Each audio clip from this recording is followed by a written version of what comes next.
e nós vamos falar sobre o livro recém-publicado do Marcelo Mário de Mello, poeta, escritor, jornalista e ex-preso político, o livro Literavida, Histórias e Casos, que eu estou acabando de ler aqui. Oi, Marcelo, prazer em recebê-lo, viu? Vamos falar do seu livro, bom dia. Bom dia, Marilu, é um grande prazer estar aqui com vocês, falando de Literavida. Vamos começar já pelo nome do livro mesmo, né? Literavida, Histórias e Casos. Conta pra gente aí, explica o Literavida. Olha, Marilu, eu tenho publicado livro de poesia, publiquei vários livros de poesia, livros de jornalismo, fiz o perfil parlamentar de Josué de Castro, de Davi Capistrano, fiz um livro sobre as intervenções de Davizinho Capistrano na área da saúde, etc. E não tinha publicado nada que não fosse poesia. Então, é o meu primeiro livro de prosa poética. Aí eu juntei tudo que não era poema. Relatos de casos, texto de realismo fantástico, indagações da infância, e nisso tem a parte política, que é histórias cômicas dos comunistas de Caruaru, também histórias de humor que rolaram durante a ditadura, sob o título de Riso nas Trevas, né? Muita coisa humorística ocorre mesmo sob o terror. E o período que eu passei na prisão, 8 anos, 43 dias e 19 horas, entre a Casa de Detenção do Recife, 2 anos, e a Penitenciária de Itamaracá, eu também colhi histórias curiosas dos presos comuns e dos presos políticos. E juntei tudo isso, dividi em 7 capítulos e publiquei. Literavida, Histórias e Casos. E também tem texto de humor pelo meio. Exato, Eu li tudo na medida que fosse um relato que relatasse uma situação, eu juntei e dividi nesses capítulos e dei o livro Literavida, Histórias e Casos.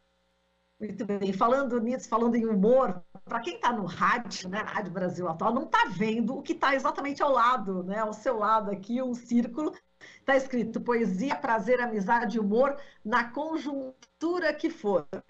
Aí eu sou discípulo do Barão de Itararé, Aparício Torelli, viu, Marilu? Eu me considero discípulo de Aparício Torelli, o Barão de Itararé, que era comunista humorista, situação em que eu me enquadro. Entende? Lembre-se que o Barão de Itararé, nos anos 30, combatendo o neofascismo da época, que era o integralismo, escreveu um artigo contra os integralistas. Um grupo de oficiais da Marinha entra na redação do jornal, cobre ele de porrada e obriga a comer o artigo. Quando os caras saíram, ele botou a plaquinha: entre sem bater.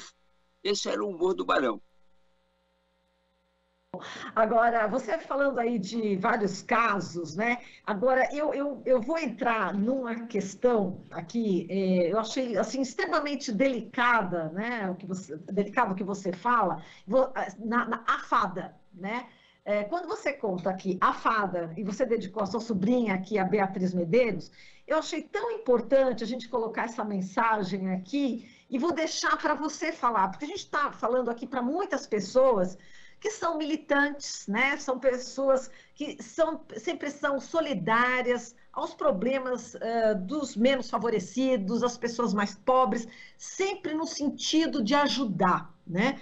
E a própria tua essência, né, Marcelo?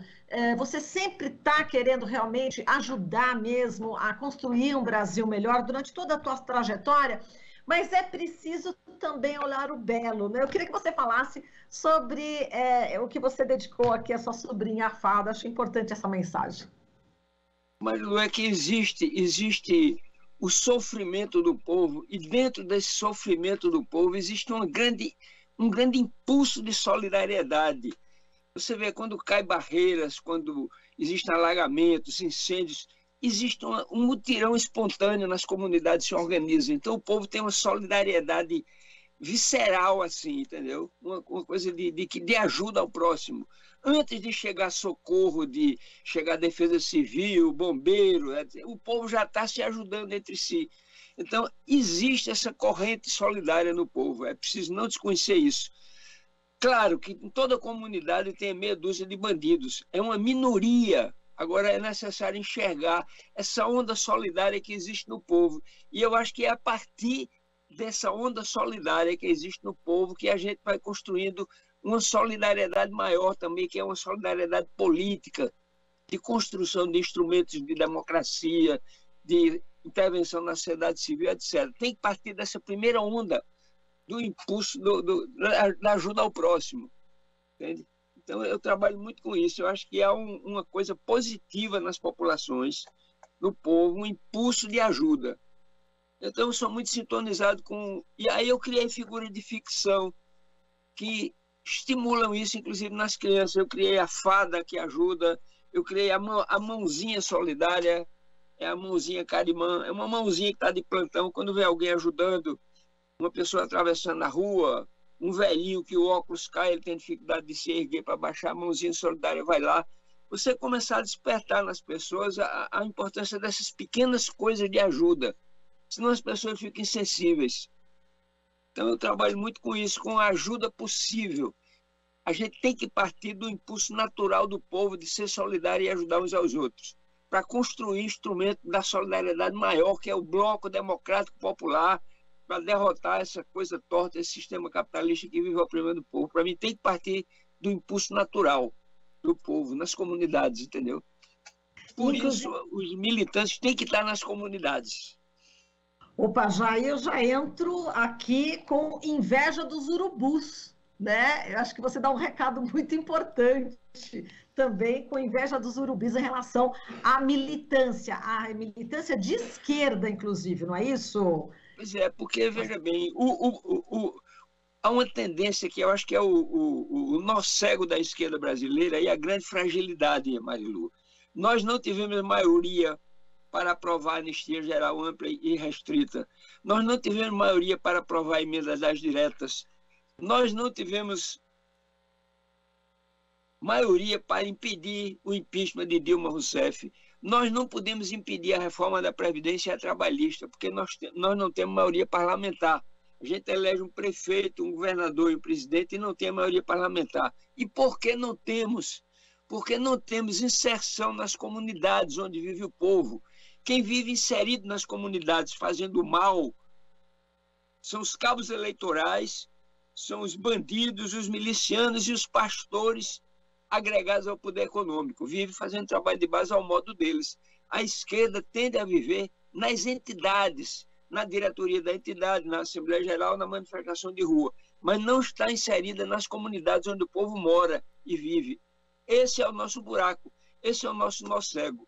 E a gente, enquanto nós não resolvemos isso, nós ficaremos escravos do centrão. Elege um presidente, elege um governador e não tem a maioria parlamentar, que depende da inserção nas comunidades. Para mim, esse é o grande nó cego da esquerda brasileira. Nós somos a única esquerda da América Latina que não botou o torturador no banco dos réus. Pronto, anistia prévia, isenção de culpa dos torturadores. É esse exemplo no Brasil, devido a essa nossa fragilidade. Então, não podemos ser arrogantes. Não podemos ser arrogantes. Temos um grande atraso perante a esquerda da América Latina. Um grande atraso. E só tapamos esse buraco trabalhando nas comunidades, junto à solidariedade espontânea do povo e construindo mais instrumentos. A minha posição é essa. Continuo sempre cidadão de esquerda, desde os 16 anos de idade, tenho 78, mas tenho essa visão crítica. E já assisti a todas essas derrotas que nós tivemos, porque não tínhamos a sustentação de uma base parlamentar que depende da inserção nas comunidades. Esse é o nó cego nosso. E aí você fala de utilidade, quando você fala do urubu, você fala justamente da utilidade pública do urubu. Quer dizer, um cara de esquerda tem que ser avaliado pelo povo pela prática dele. É um cara que ajuda o povo na hora do aperto, que está lá perto, que está ajudando, que tem uma prática respeitável pela prática, sem discurso. Aí eu digo assim, que todos digam e que ninguém coloque. Não faça colocação, não. Fale feito gente. Fala a linguagem do povo. Pronto. Exato. E você dedica também aqui o seu livro, né? Você traz aqui relatos, né? Histórias de figuras, né? E eu queria que você falasse, né? Entre essas figuras, né? Que você destaca no seu livro, qual que você pode falar para a gente um pouco? Eu destaco Severino Aguiar, que é pai de Ivan Aguiar, um dos meninos que foram fuzilados no dia do golpe de 64 no Recife. Ivan Aguiar tem feito vestibular de engenharia. E quando a gente estava na passeata, se dirigindo ao Palácio do Governo para dar apoio a Miguel Arraes, fomos fuzilados. E morreu Jonas, Barros e Ivan Aguiar, filho de Severino Aguiar, que morreu com 94 anos, na época, como o comunista mais velho do Brasil. Na época, ele era mais velho que Niemeyer. Um velho militante comunista, todos os filhos comunistas, um homem pacífico, tratável, pacato. Então, dediquei a Maria Augusta Capistrano, mãe de Davizinho Capistrano, a René de Carvalho, viúva de Apolônio de Carvalho, a grande pintora Teresa Costa Rego, companheira de Diógenes Arruda Câmara, e há uma série de militantes do movimento popular, Manuel da Conceição também, Dom Evaristo Arnes, o cardeal e o comunista Luiz Maranhão, pessoas comprometidas com a luta popular, sempre que militantes, pessoas comprometidas vão morrendo, todo livro que eu publico eu vou dedicando a eles. Até o fim da minha vida, que eu espero que seja nos meus programados 123 anos, festa funeral para a qual vocês estão convidados. Estou apenas com 78. Tem chão ainda, Marcelo. Agora vamos falar aqui de você também, né? Nesse livro você enaltece o belo, né? Então você fala, a gente precisa lutar, a gente precisa ajudar, tudo isso. Só que a gente também não pode deixar de reverenciar, né? O belo, o céu azul que eu estou vendo aqui nesse momento. Enfim, o ar que a gente respira. Eu queria que você falasse sobre essa sensibilidade e o quanto é importante também para as pessoas que estão aí na luta, né? Porque, olha, você pode ficar diante do sofrimento do povo e do seu próprio sofrimento, das dificuldades do povo, você pode ficar muito ressentido, ter uma militância ressentida, odiosa, entende? Esse é o que o inimigo quer, que a gente se transforme em máquinas de fazer políticas insensíveis à beleza e à solidariedade. A gente tem que trabalhar com a luta e a festa. Tem que combinar isso. A gente tem que lutar na hora de lutar. Se for preciso pegar em armas quando foi necessário, no mundo todo houve necessidade de pegar em armas e se pegou, mas tem hora da festa, do brinde, da confraternização. Afinal de contas, quando a gente luta, não luta por prazer, luta por dever. O ideal era que a gente não precisasse lutar, que tivesse tudo bem arrumadinho, tudo bonitinho, simplesmente para a gente curtir a vida, que a vida foi feita para curtir. Então, esse lado viçoso da vida, o belo, a descoberta do belo, da beleza, da solidariedade, da amizade, nós não podemos perder. Senão a gente vai azedando como militante, vai ficando amargo. Quando a gente fica amargo, a gente não amplia, não consegue fazer adesões, não consegue iluminar.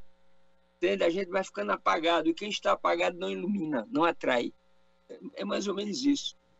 Então, meu lema é poesia, prazer, amizade e humor na conjuntura que for. O velho Gregório Bezerra dava 2 lições ao militante. Dizia, o militante primeiro tem que ter saúde, porque para você lutar pelo povo tem que poder se esquecer de você. E se você estiver doente, o doente é um bicho muito individualista, ele só quer que olhe para ele. Então você tem que ter saúde para poder se esquecer de você. E tem que ter muita amizade, porque se não tiver amizade, se tiver uma divergência, vira inimigo. Lições do velho Gregório Bezerra. Cuidar da saúde, cuidar da amizade, eu acrescento com o Barão de Itararé, cuidar do humor e com os poetas do mundo todo, cuidar da beleza. Temos que estar descobrindo beleza. Muito bem. Marcelo, agora a gente está no finalzinho aqui da entrevista, adoraria conversar com você mais tempo, inclusive, mas eu queria que você fizesse um pouco, claro que eu ia te pedir, né? Análise de conjuntura nesse momento que o país atravessa, nesse cenário bastante delicado, né, que a gente está vivendo no Brasil, nesse cenário institucional cheio aí de ataques, né? Permanentes. No Rio, ontem, na Cinelândia, você viu, né, uma bomba foi colocada ali, enfim, naquele encontro, né, que o presidente Lula, o ex-presidente Lula teve, enfim, com seus apoiadores. Como é que você está vendo todo esse cenário político pré-eleitoral?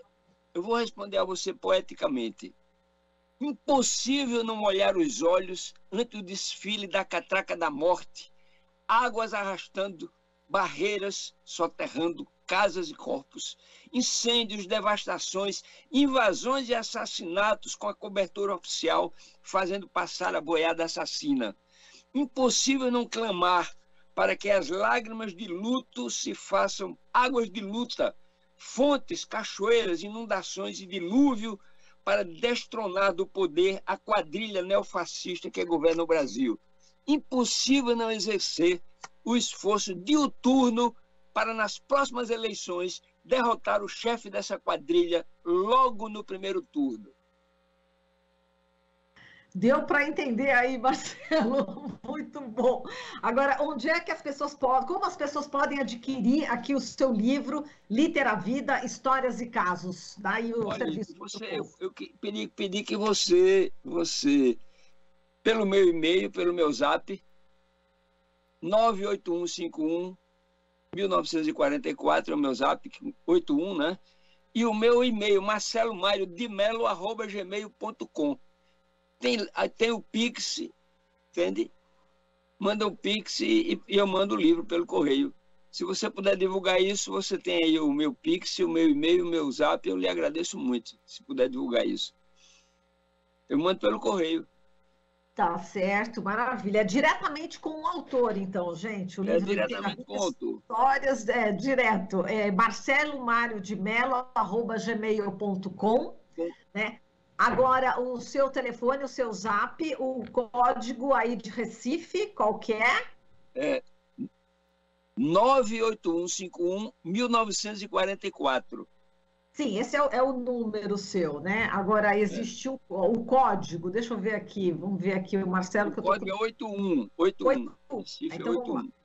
Código 81-98151-1944, é o telefone, é o zap, o e-mail, todas essas informações, inclusive o Pix, a gente vai deixar depois.